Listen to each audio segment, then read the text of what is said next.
Hello and welcome to UCU's Fringe event as part of our Fund the Future campaign, and we're really happy to be broadcast on not only our own social media platforms today, but also want to give a shout out to the CWU, who in true solidarity with us have also decided to stream our event on their platforms as well. So just a massive shout out to all CWU workers as well as our own, and to all workers everywhere. Obviously this year TUC is not happening in the normal way, but we're going to try and bring some liveliness to our Fringe and have a really good discussion today.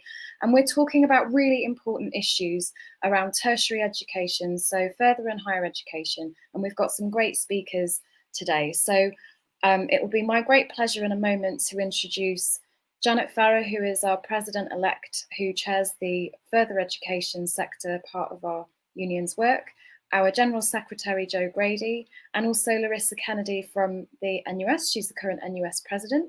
And then we're hoping to be joined later on by Kate Green MP and also by Roger Mckenzie from Unison. So that's a really full lineup, and we've already had questions sent in to us. So we're going to try and pack as much as we can into this hour, but I have a feeling that there will be stuff that we'll want to keep talking about afterwards that we'll take into other forums as well. So we're really looking at the need at the moment for the government to U-turn on its position and its guidance around teaching face-to-face on campuses in colleges and universities at a time when we're seeing a huge rise in the infection rate of coronavirus. And we've seen, just announced over the weekend, the largest spike in cases that we've seen since May. We know from the recent Imperial study that announced its results on Friday that the R rate could be as high as 1.7, remembering that we were talking about 1 being a tipping point for lockdown a few months back. We really are in a situation that is a crunch point, wherein we're already seeing increased cases and spikes where colleges have reopened their face-to-face teaching. And we are very, very concerned about the imminent migration of 1 million students around the UK and how much that will exacerbate the rate of infection and the pandemic, remembering in particular that the largest demographic within further and higher education, the 17 to 21-year-old age group, is also the age group in which we're seeing an absolutely huge infection rate at the moment. And even if they're asymptomatic, they can be taking that virus into their communities, passing it between different groups of people, and it's a very, very worrying time.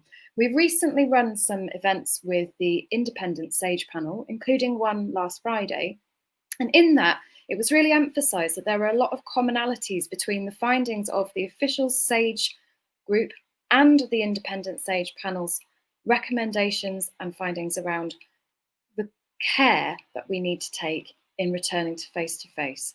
Now, that emphasises the need to really, really think about how we plan things and to really, really take the time to appreciate what a difference the decisions we make now will have, not only on the immediate college and university populations of students and staff, but on the wider communities. And we have to remember that we have a real responsibility to the wider communities that our institutions sit within. So we've been asking, not only where is the leadership from the government on this issue, but where is the leadership from our senior leaders paid an awful lot of money across both sectors? And we're asking, where is the bravery and the courage needed to take the difficult decisions? And noting how much easier and how much fairer it will be for students and staff to begin with as little as possible face-to-face teaching and have as much as possible online, and then look at pivoting to more face-to-face rather than starting with face-to-face, seeing it exacerbate the spikes we're already beginning to experience, and then having to scramble and even having students potentially in lockdown far away from home. So that's the situation that we're in. And we're also emphasising the support that UCU will be offering to its members as this situation continues to unfold. So I'm going to hand over now to Janet to say some specific words about how this is unfolding in further education, where teaching is already happening face-to-face in a lot of colleges. And then we'll be going after that to hear from Joe Grady, who will talk a little bit about the union's activities over the last couple of weeks. So over to you, Janet. Thanks so much, Vicky. I'm really, really glad to be here. And there's been a lot of talk about education this morning and the work that school teachers have been doing, and it's really important that we acknowledge that. But from UCU's point of view, and from my point of view, in further education, I think a lot of college staff, lecturers and otherwise, have been a little bit kind of left behind during this lockdown period. A lot of staff have been working actually on site and have been working throughout and supporting a lot of vulnerable students from home and from on site. So I just want to, I know we're going to come on to some of the health and safety issues. So I just want to talk a little bit about some of the challenges in further education and why it's so important that we get the proper funding that we deserve. So a lot of people will be aware that FE was brought into, it was incorporated into the private sphere in 1992. And since then, and we've heard a lot about it this morning already, it's become a victim of the marketisation of education in a more general sense. Students mean money. So students have got kind of a price on their head, and that is problematic in loads of ways, and that's kind of manifested itself during this pandemic. So we are waiting for a government white paper that is due quite soon, in the autumn, so we think in October, about FE being brought back under control of the government, state control. And this could be a huge opportunity as long as it's used in the right way. We know that further education is absolutely vital, and adult education, to the economic recovery of this country that is going to be a really, really tough mountain to climb. And Gavin Williamson has actually said that FE is vital to economic recovery, and now we need Gavin Williamson and the government to put their money where their mouth is, because there has been a kind of creeping sense of playing further and higher education off against each other, especially through the exams fiasco. And actually, they are both vital to each other's survival. The government have made it very clear that they feel that the purpose of education is to get a job. And we would argue that isn't the purpose of education. I wouldn't be working in education if I thought the purpose was to get a job. Sometimes that is the result, and that is a really positive result for a lot of people. But we want to focus back on the joy of education, learning for the joy of it, and for adult students and 16 to 18s, just having that lifeline of having education in their lives can be incredibly transformative and really, really important. As soon as we just start to put one end point, one end goal on there, in terms of, well, you haven't got a job out of it, so therefore it was a waste of your time, is really problematic and doesn't fit with the way that educators view their students and their subjects. I really do have to mention specifically adult education here, because it has been slashed to the bone, the funding for adult education, and if we're not careful, it's going to disappear altogether, and it's going to face particular challenges returning after this pandemic, because a lot of adults are not able to go back to on-site learning, and they might be older learners and therefore not having the technology, etc., to be able to access it from home. So I suppose what I want to just say, just to finish, is that, we can't allow this government to continue to attack our sectors, especially when we're thinking about some of the subjects that they're looking at getting rid of, because they don't fit this, the only purpose is to get a job mantra. And, there are so many things that are important to this society, that you might not be able to put a monetary value on, but are really, really important for everyone in communities. So, one call really, we need proper funding in further education, and we need proper funding in adult education and prison education, which is UCU represents as well, because otherwise it won't be able to continue to transform lives as we know it has up until this point. Thanks so much, Janet, and that's a really powerful reminder that we educate people and not pound signs, and leads us really nicely into our General Secretary's address to bring some of those things together and to talk a little bit about what the union's been doing in practical terms the last couple of weeks. So over to you, Jo. Thank you, Vicky, and thank you, Janet. And I before I started, really, I wanted to completely just echo some of what Janet said, because it's been a long 6-7 months or whatever it's been since March now. And I think when we began the Fund the Future campaign, the things that Janet had just said were exactly what we launched this campaign on. Vicky, you were there, and Janet, you were there with Billy Bragg. We had a really long evening of different speakers where we really talked about the transformational power of education. And I remember Gary Young very specifically saying, working class kids should be able to study Latin if they want to. Why don't we working class people get to educate the whole human being? Why is that only available to some people? And that's exactly goes to the heart of what you're saying.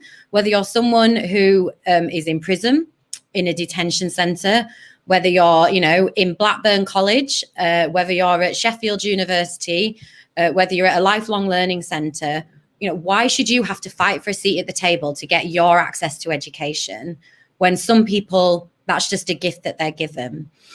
So Fund the Future is partly about, us outlining the unequal access to what is a human right, as far as I'm concerned, and something that, as a union, we have consistently campaigned for marketisation to be kicked out of education, for free access for adult earners and at HE, for a bums on seat approach not to be adopted across any of our levels. And that's what we're talking about here. And I think that's really important to just sort of underline.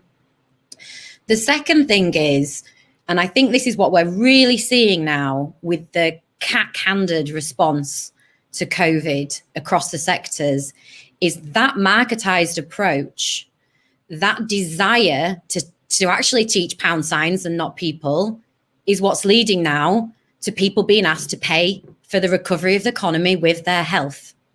Our students and our members and other staff that do different jobs to our members in FE, in HE, in prisons.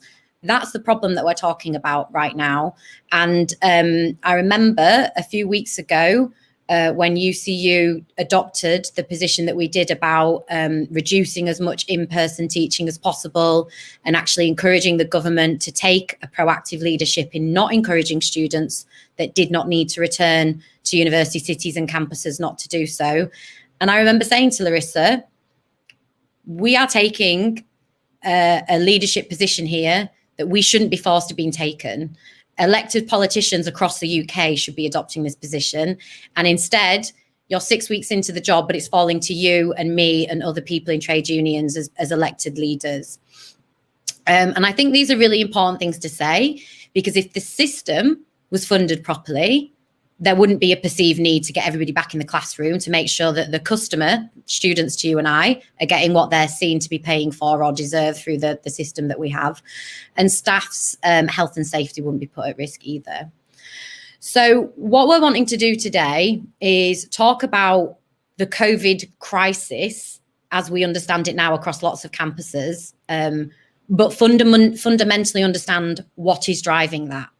Because it's not being driven, in my opinion, by some sort of mythical belief that the COVID, as we were calling it, knows when we're in educational settings or when we're not, or that COVID knows when there's 6 people or 7 people, or that even COVID doesn't affect young people, so we don't need to worry about them, because we know all of these things are not true.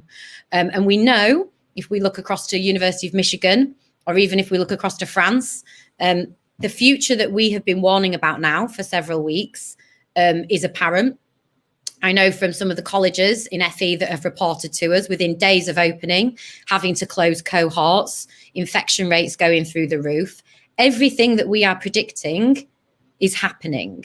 And what we're saying now is much like when UCU stood with our A-level students and BTEC students to force a U-turn for some of them over A-levels, we need to harness that same commitment and power and conviction of our strength, really, that we did then. So one of the things that we've obviously been doing in the past few weeks is working very closely with branches. We've been working a lot behind the scenes to push our agenda with various ministers and conversations with MPs. Obviously, we kickstarted a public conversation about this several weeks ago. We were right to do it when we did. Independent SAGE's advice backed us up, and I think the government's SAGE advice since have really backed us up.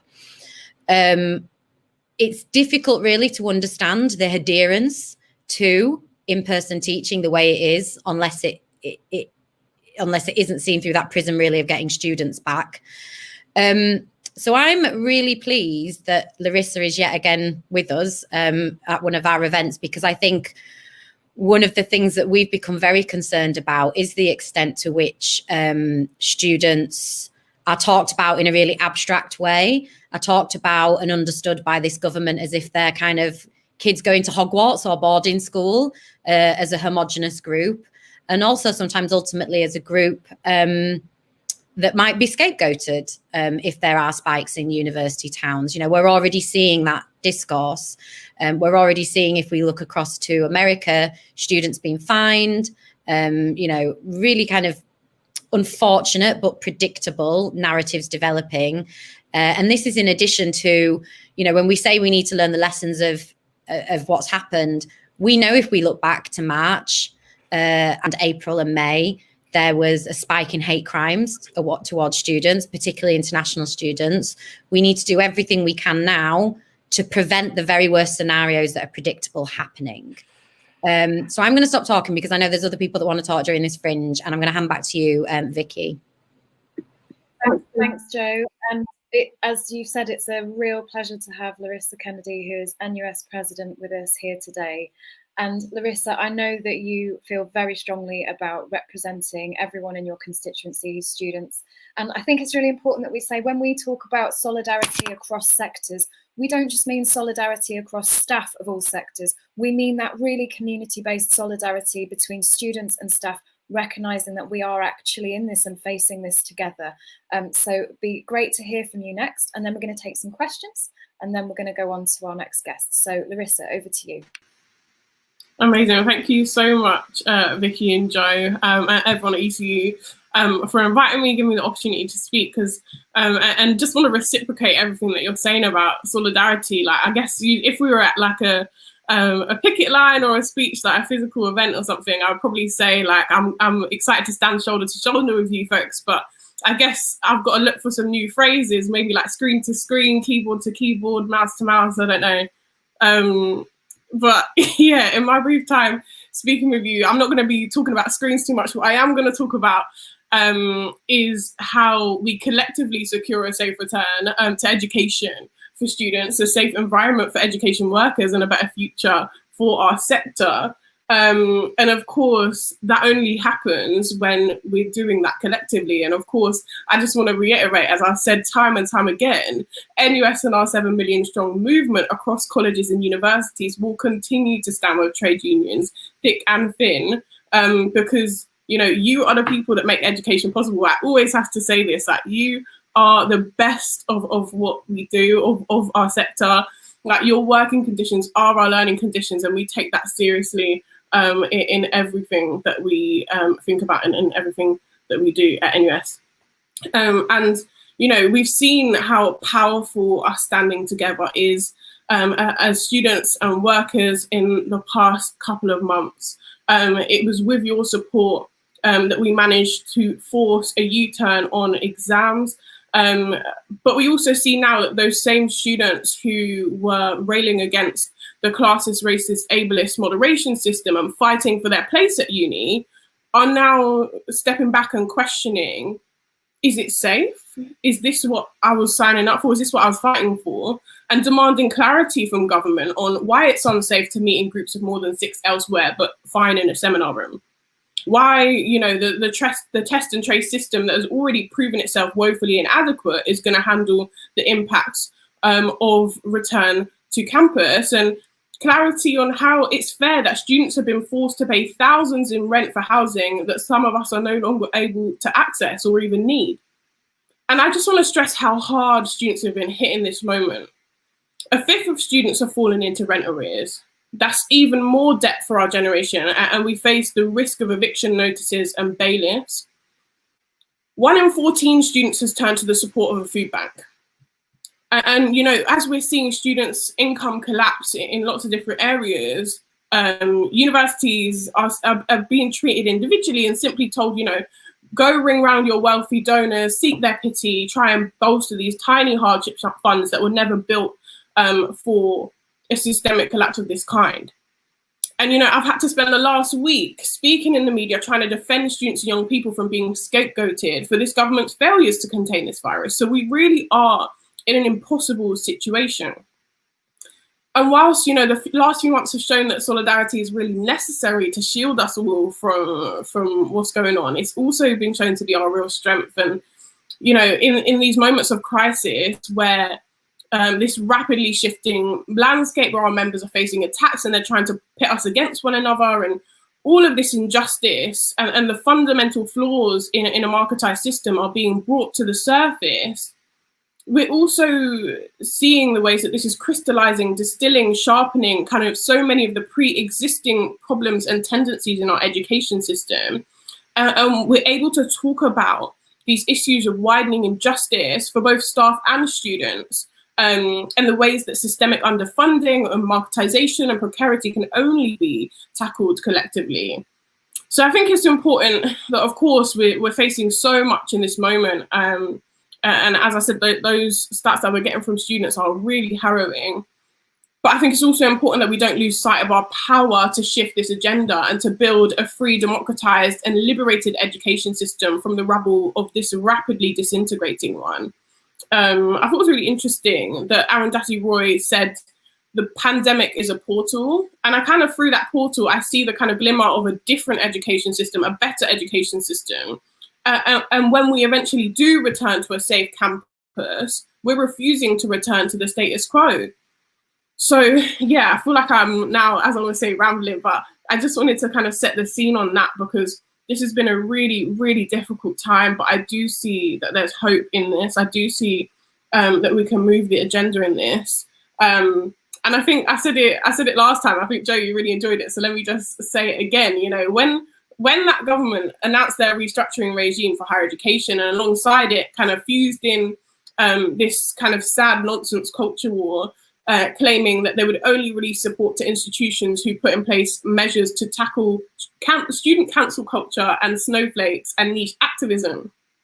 Once again, I will say that, you know, as they see our movement stand shoulder to shoulder, screen to screen, keyboard to keyboard, whatever we're going with, they'll all have wished they used any word on the planet but niche, because we're coming for them, and we are not going to allow them to put profit above people. We're not going to allow them to pit us against one another. We are not going to allow them to try and force us into situations that are deprioritizing care, deprioritizing safety, deprioritizing humanity. Like, we're just not going to do that.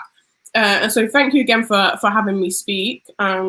I'm really excited how we can work together, not just across UCU and NUS, because of course that's always there, but you know, across students and workers in the round. And yeah, just excited to contribute this afternoon. So thanks.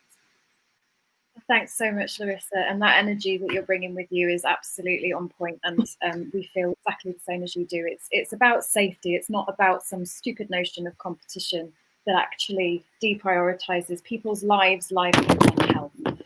So what we're going to do now, we've had a couple of questions come in that have been sort of quite UCU and NUS specific. So I'm going to put a couple of those to those of you who might want to answer them on the panel. And then we're really delighted to have Roger Mckenzie with us from Unison as well. So we'll go to him after we've taken a few of those questions.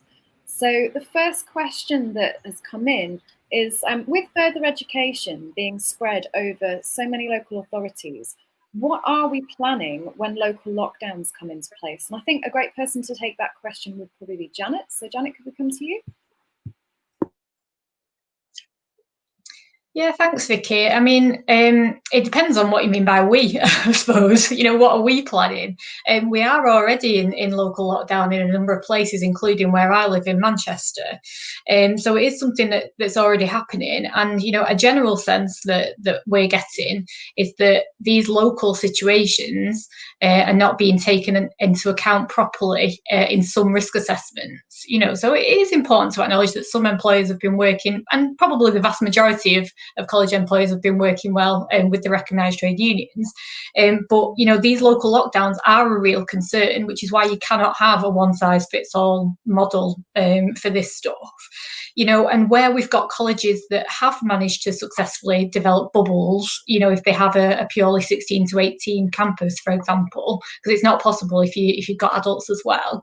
If one of those students gets COVID, the staff and the students that have been in contact with that student really should be going into quarantine, and that is unfortunately not the pattern that we're seeing so far. There's a bit of a kind of nothing to see here narrative that's creeping in, and there is an additional issue with further education. The person who asked the question referred to the fact that it can be over different local authorities. Of course, we're not under local authority control, but we have a lot of staff, particularly casualised staff, it has to say, that are moving around different campuses, moving around different colleges across boundaries, and as Joe said earlier, COVID doesn't understand these boundaries, they're arbitrary, so what we need in FE and in HE and in adult ed and in prisons is proper funding so that we can have the equipment and anything that people need to be able to effectively and safely learn from home, because we don't know where we're going yet. Thanks so much, Janet. And just to follow up on that question, we have another one which is put to NUS and UCU, asking, what is the advice to students who want to be at university and to be enjoying studying but actually feel unsafe on campus? And I wonder, could we come to Larissa on that first? And then I think whoever wants to answer it from UCU, I'll go to you next. But Larissa? Yeah, absolutely. So I think fundamentally, I want to question the question, because I'm like, we shouldn't be in a situation where students who need to access campus feel unsafe to do so. Like, this is why our position as NUS was what it was from the beginning, because we were saying that government needs to have a clear steer to make sure that for marginalised students who need to access campus and need campus, that's their home, that's where the resources that they need are, that should be facilitated. But instead, we've had this insistence that it's possible to go back to normal, and that's why we find ourselves in a situation where there are students who need campus but don't feel safe to access it, which of course is a fundamentally flawed position. And I think I've been really, really impressed by the ways that, students' unions, lots of workers on the ground have really been working to create situations where students can access study in remote ways. I think lots of people have been really innovative in doing that. But the fact that we are creating unsafe environments on campus by just creating this blanket statement about education institutions being exempt and not actually thinking about the implications of that is really, really worrying.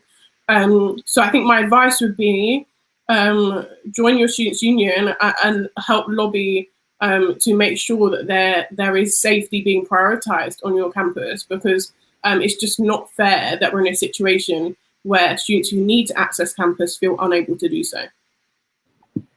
Thanks so much, Larissa. And I'm going to come to Joe for the UCU perspective on that question. Yeah, I've got a few things really to say, because I think one of the things that's happened during this moment, and in some ways it's actually similar to what's happened at numerous points over the past few years when there has been an issue of dispute or disagreement that staff have had with the management of their universities. And that has been the coming together of students and staff. Because often in UCU disputes, particularly in HE, though it happened in FE, we saw it at Nottingham College and we've seen it in other FE disputes, university and college management think that they can weaponise students as customers against the staff. And it never works. It has not worked for a number of years, and it's not working now. So there was an attempt, I think, to really makes staff feel compelled to do everything in the classroom, and it's what students are demanding. And actually what we're seeing is that there's a narrative, for very good reasons, that students have their own concerns about coming back to campus, about rejoining student life. So I think that there's been a really healthy articulation of joint shared concerns between students and staff in this moment that have been central to holding, particularly at universities to account. How is this going to be safe? How can you guarantee, with no testing or tracing, that we will be safe? Looking at the University of Michigan, what are you going to do if there is an outbreak of COVID in a large residency? Who will be coming into those buildings to deliver food, keep them clean? Where are the answers to these questions? You know, very often universities in particular want to almost have like a Schrodinger's student. So a student who just gets told what to do and is compliant and behaves, but then the student, a sovereign customer who must be listened to and obeyed. And at this moment in time, they kind of want to tell students what's best for them. But when students are saying, I'm not sure I want to come, please tell me this is safe, they're saying, sorry, we can't release you from your contract. And, you know, all these other things are happening. So I think I just want to back up some of what Larissa is saying in terms of, yes, get involved in your NUS, but also be very forthright in this moment about what you want, because there are staff on campuses that are being told they have to go in and do what they consider to be unsafe work. There are staff on campuses who do not consider that they have had appropriate risk assessments carried out for them. There are staff on campuses who do not think that their campuses are safe for either staff or for student return. Now, I can only speak for myself, really. When I was a lecturer, you know, I can't claim to possibly speak for every UCU member or other members of staff on university campuses, but we really care about education. We really care about students. We know how transformative education can be, and we know that sort of leaving home for a lot of people, that's a big part of that. It's not just the classroom activities. We would not be adopting this position if we didn't think it was a sensible and right position to adopt. And furthermore, if we didn't have a rotten marketized education system in this country, this wouldn't even really be an issue, because students would have been misled all summer that this was actually possible. There wouldn't be an almost blind adherence to doing this now, even though all the evidence suggests that it's going to be a disaster. We're probably going to end up with online as default very soon anyway, but there seems to be this desire that there'll be far too many I even did the language there myself, customer student complaints if we do it now, but there'll be far more damage done to having to do it in 3 or 4 weeks' time when more people are ill, when more people are annoyed because they've been sold a product that's never there to be sold and shouldn't be packaged up like that anyway. So I think, you know, I'm really interested in what Kate and Roger have to say from their different perspectives, because to me, I couldn't agree more with what Larissa has said in terms of this is an opportunity. Fund the Future has always been really clear that if the government didn't step in and actually fund this sector properly, there would be problems. Everything we've predicted along the line is happening, and the adherence to a marketized model that serves nobody is going to kill people. Thank you, Jo. And I think that is a point which we need to really ask that our leaders reflect on very, very closely. I'm going to come next to Roger Mckenzie from Unison. So Roger, you've got about 4 or 5 minutes just to talk about these issues. And just as a recap, we are talking about the urgent need for the government to U-turn on its so-called guidance and its stance on face-to-face teaching across tertiary education. And we're talking about an urgent need for colleges and universities and other education workplaces to really revisit their risk assessment procedures and the decisions that they've been making, and around how we support individuals as members and also our students in this sort of situation. So over to you, Roger. Great, thank you, Vicky, and hello everyone. Good to see you, Kate, Jo, and Larissa, who's gone now off the screen. But I was glad that I didn't have to follow Larissa real close, because I did that last time. We were on a panel together, and she's just amazing advocate for students. there's a few things I want to say in my 5 minutes.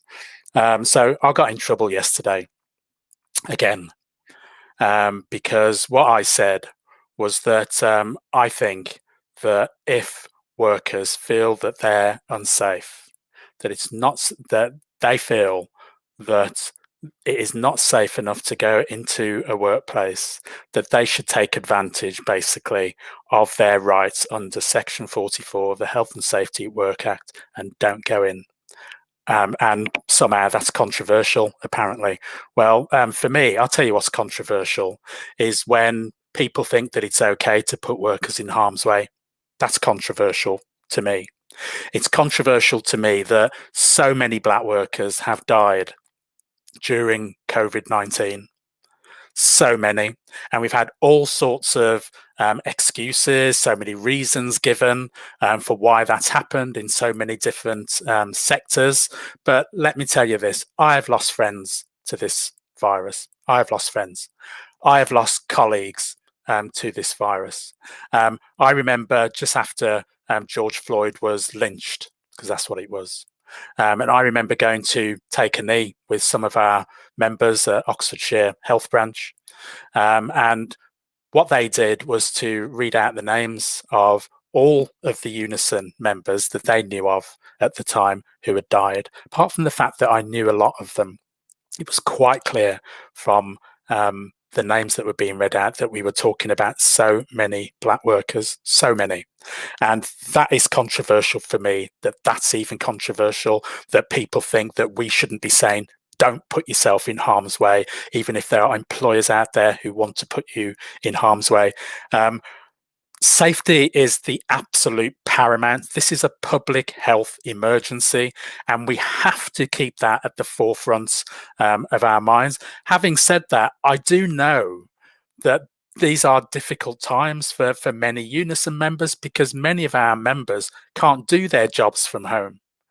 They need to be in the educational establishment to do their jobs. I know that's the case.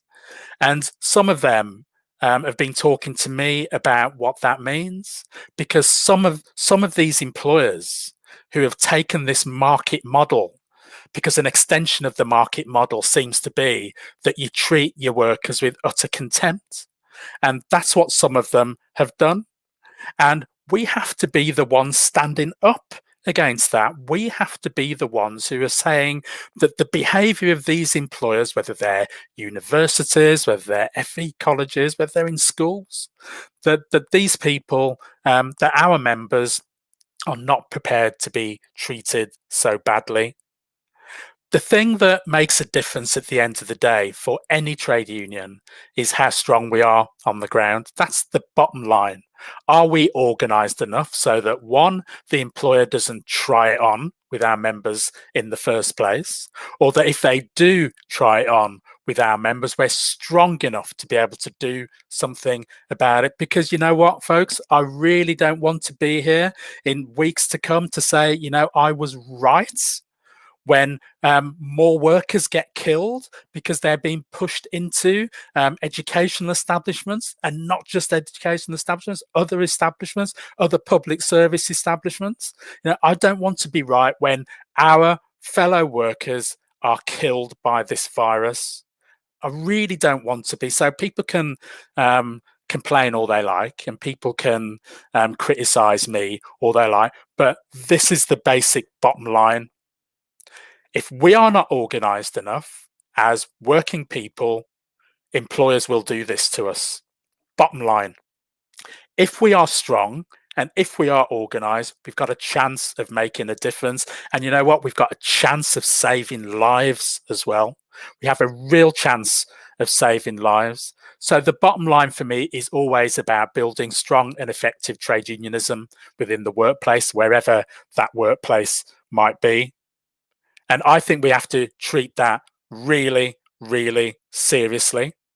We have to overcome. I think that is not just building workplace organisation on our own as trade unions, as individual trade unions. It's building alliances between us as well. And that's why I'm really pleased to be in this meeting again with excellent General Secretary Joe Grady, who's doing such wonderful work, but also with Larissa as well for the work that she does at the NUS. If we're not able to build that alliance across all of the unions who are on educational establishments, we will lose, because they'll pick us off one way. I think Joe made this point. They'll try and play one off against another, and and the only way we can deal with that is if we're talking to each other and if we're organising alongside each other, and that old basic trade union principle that we're showing solidarity with each other as well. So I'll finish on this point, Vicky, because I know I'm looking forward to hearing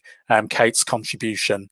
But we can't allow more workers to die because some people believe that money is more important than working class lives. Can't allow that to happen. So we have to stand up together. We have to organise together. And when we do that, we have a chance of winning together too. Thanks very much for listening. Thanks so much, Roger, for that rallying call. And I'm going to go straight to Kate Green, MP, next to hear from you. So you've got the floor. Thank you.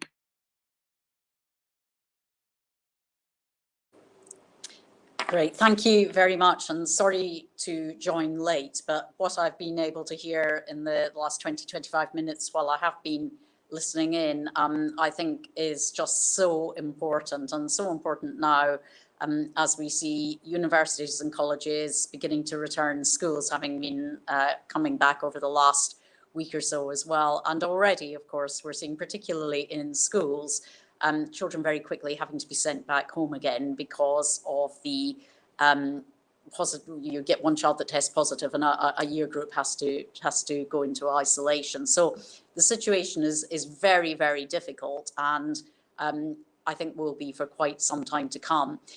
Our immediate priority in Labour has been to say that, of course, it's so important that everyone can access learning in the way that works for them, that's right for them. And that has to be consistent with staff and student safety. And so the first thing I wanted really to pick up from what Roger and others are saying is the absolute vital importance of proper risk assessment processes. And for those risk assessments to be individualized, we have to acknowledge and recognize that one size doesn't fit all, and that there are particular at-risk groups, vulnerable groups, and we need to have both those individualized risk assessments to keep individuals safe, and also to recognize, as Roger has said, the particularly disproportionate impact of the disease on, among others, Black and ethnic minority workers. And one of the things that we have been pressing for is to ensure that there has been not just a risk assessment, but a proper equality impact assessment too of those individual risk assessments.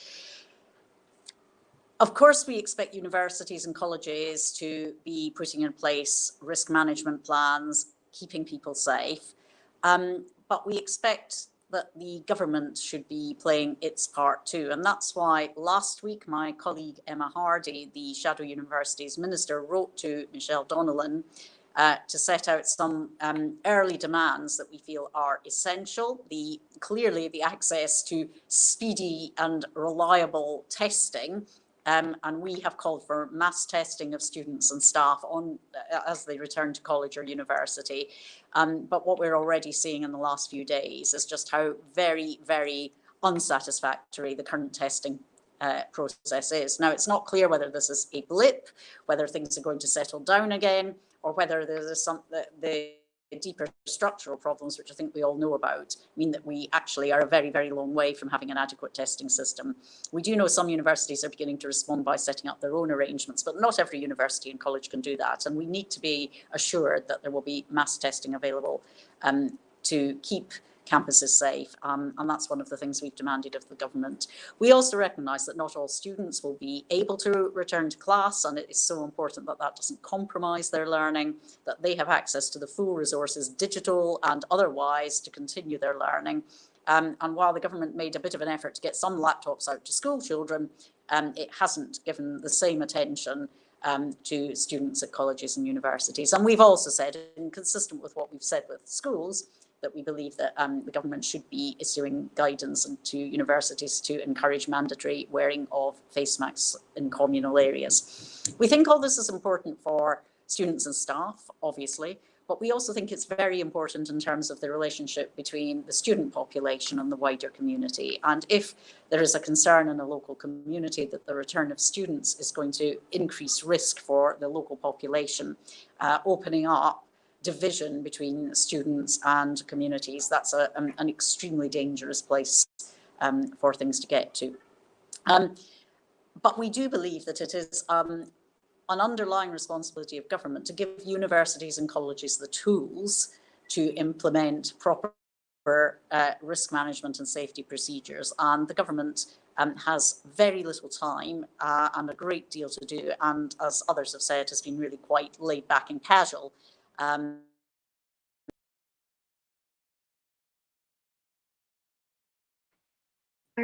Looks like we just lost connection with Kate there, so we'll carry on, but hopefully she'll make her way back into the studio shortly.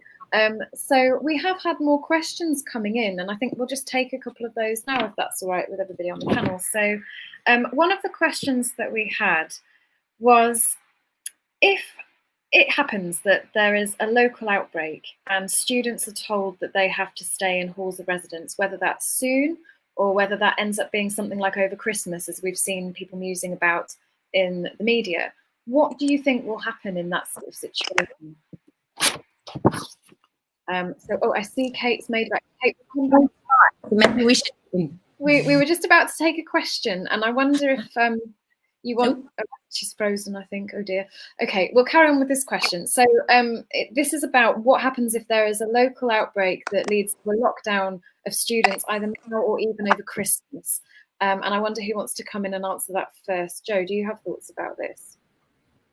Yeah, I mean, I can say something. I don't know if Larissa's still backstage and wants to be brought up front, but I think this is kind of one of the problems that I at least have been asked this a lot. And I'm wondering if Larissa's had a similar experience. So because UCU took the position it did a few weekends ago, and obviously the NUS's position has been somewhat aligned, I found myself having to answer a lot of questions that university leaders and elected politicians should be answering. And understandably, you know, people have been directing them at me because we're the main people trying to have a public conversation about public health and about what's best for students and staff. And we've been asked these questions about, well, what will happen? Will my student be trapped in their halls of residence? You know, will my child, rather, sorry, be trapped in their halls of residence? What's the contingency plan to make sure that my daughter with special dietary requirements is looked after? What will happen? I'm afraid that I don't have answers for people with these serious concerns.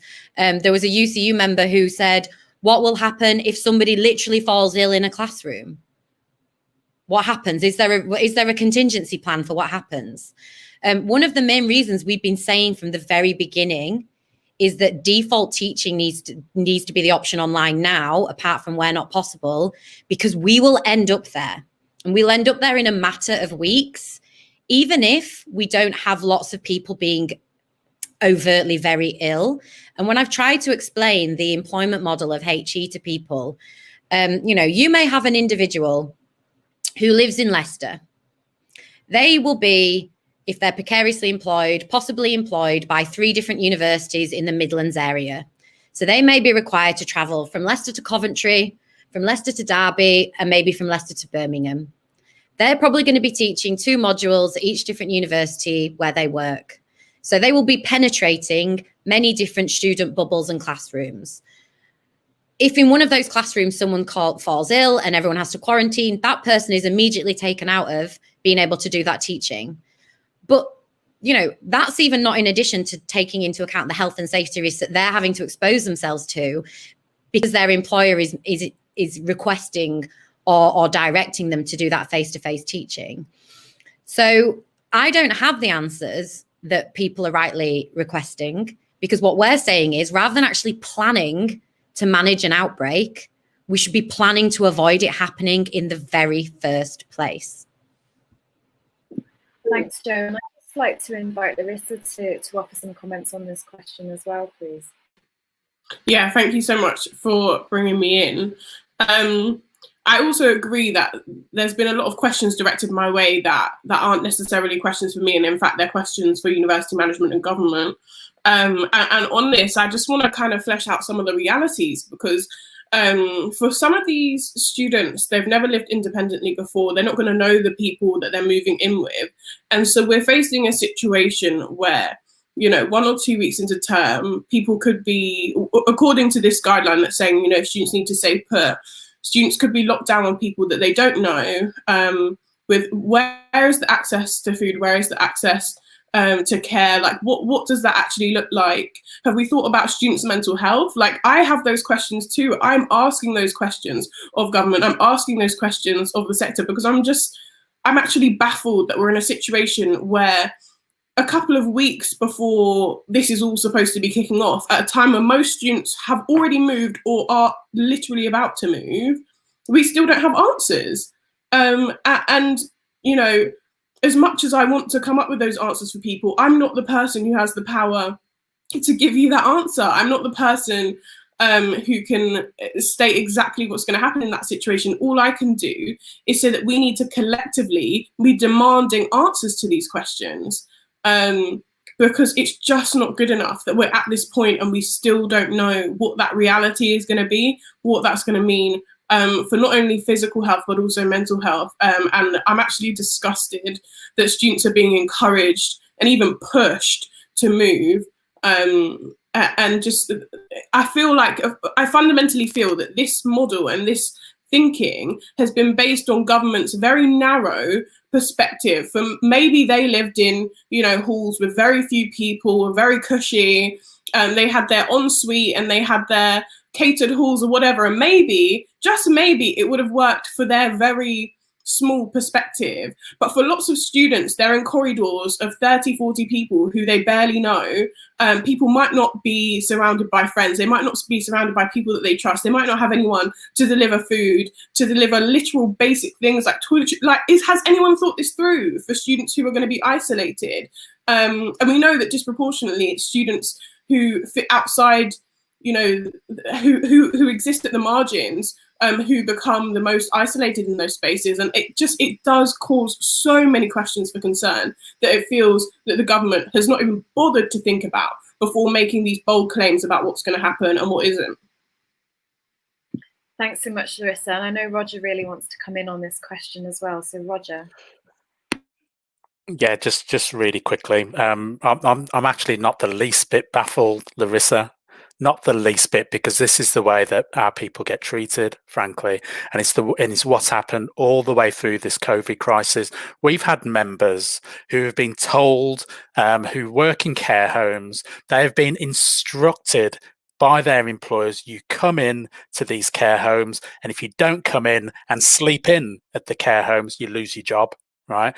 This is the way that they're treating people at the moment. I think it's shocking what's going on. But also, the point I really wanted to come in on was, presumably there's going to be a whole lot of Unison members who are still going to need to be working while people are in halls of residence, and this is also not thought through. You know, there's a whole bunch of people who just think that this is the way that you can just treat people. Our members, you know, having to go in and clean, having to, go in and do all sorts of jobs, and are not being considered as part of this, and I just think this is appalling what's going on, and all of our voices have to be raised about this. And I'm sure Kate will do this, and Labour Party colleagues will do this as well. This is a political issue as well as an industrial issue within the workplaces as well. And I'm just frankly fed up about the way that working class people are being treated at the minute. It's a whole new herd immunity thing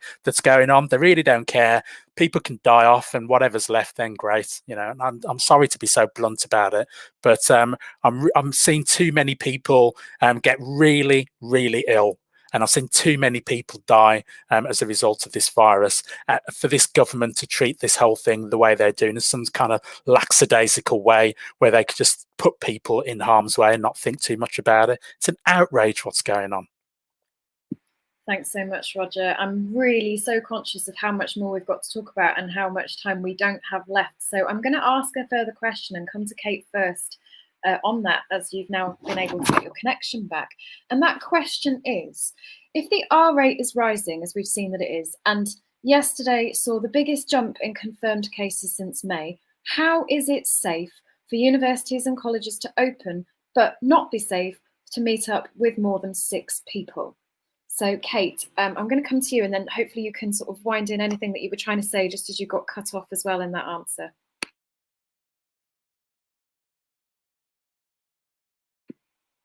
Okay, I'm not entirely sure if Kate's connection is playing ball with us right now. So I'm going to, in that case, come to Janet next. Janet, I know you want to pitch in on this one. Thanks, Vicky.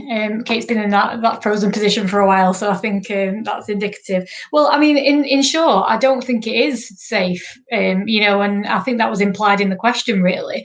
You know, definitely not for all students and all staff at once, which is what is happening currently in quite a lot of colleges. You know, those without online provision at home or sufficient online provision at home should be prioritised in terms of on-site. We know there are other subjects that might need to be prioritised in terms of on-site, but if people are able to teach from home and people are able to learn from home, that removes the hazard and it's just safer, you know. So what we do need is to make sure that there is proper support for those students who are learning at home, technology wise, proper money for equipment, and also proper support if they're working in unsafe environments that we've talked about before. You know, if they're LGBT in a hostile environment, or if they are experiencing domestic abuse, or if they're having struggles with their mental health, etc., then they should be prioritised on site. But it isn't safe to have everyone. Thank you so much, Janet. And I'm going to come to a sort of summing up type question to finish with, but it's actually returning to a point that Larissa made at the beginning when she cited Arundhati Roy's comments on this situation. So the question is, what do you on the panel want to see for education when we come out of the pandemic, and where will the portal take us? And I suppose in that we're thinking about the different options we've got for where we start from as we step through that portal, and that's what we're campaigning for at the moment. So actually, Larissa, I'd really love to come to you first, as it was you who raised this, and yeah, take it away. Absolutely, thank you so much. So I think that the place that I see us getting to through this portal, it comes from where we find ourselves, because we wouldn't find ourselves in this position if education was co-owned by students, workers and communities. And so I think this really does make the case for the democratization of our education system, and to kind of, as I was saying, I kind of see the glimmer of that, of students seeing how their safety has just been so cast to the side as people scramble to make decisions that they think are serving their market interests.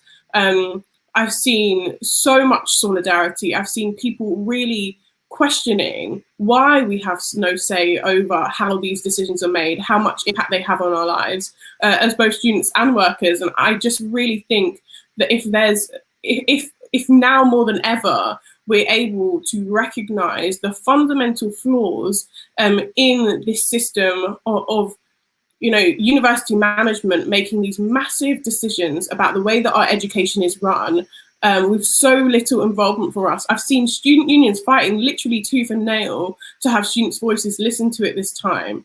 And it does fill me with hope that as a movement, we're able to move to a space where we're making the case for democratization, of course, and by extension, making the case for a fully funded, liberated education system. And, you know, as was being spoken to a little bit before, the ways that this is going to hit the most marginalized students the hardest is so clear. You know, we're not seeing an investment in remote learning to make that accessible, those resources that working class students need accessible.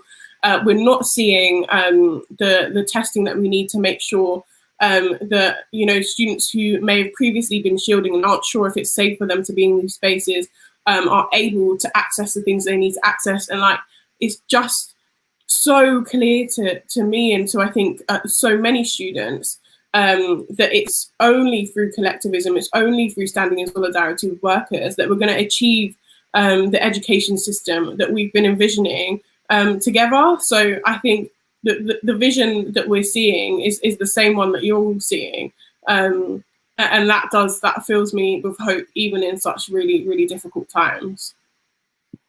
Thanks so much, Larissa. We are coming up to the end of our hour, but I'm just going to ask Joe, Roger and Janet if they'd like to add anything to that summary that you gave. That was actually a really very beautiful vision for the future of education, and one I hope we can go into.